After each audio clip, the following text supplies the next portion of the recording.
Government high school Darushifa Bahadurpura zone Hyderabad में आज 17 सितंबर incharge headmaster government high school Darushifa Maulana Mufti doctor Hafiz Mohammed Sabir Pasha Qadri ने तिरंगा लहराया। इस मौके पर जनाब मोहम्मद अमजद हुसैन अकील, जनाब मोहम्मद ज़ैमुद्दीन के अलावा दीगर मौलिमात, तुलबा व तालिबात भी मौजूद रहे।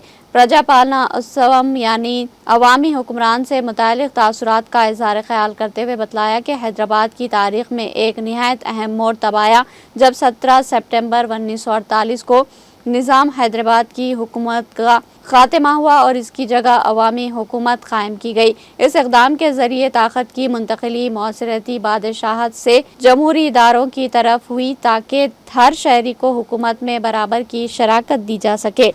अवामी हुकूमत ने अदलिया, मुक़न्नना और इंतज़ामिया में इस्लाहात मुतारुफ़ कराई, अवामी हुकूक़ को तस्लीम किया और हर तबक़े को तरक्की की मसावी राह फराहम की।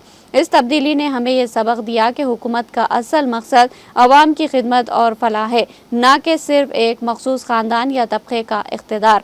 आज भी ये दिन हमें याद दिलाता है कि एक जमहूरियत और अवाम की शिरकत ही एक मजबूत मुआशरे की बुनियाद है।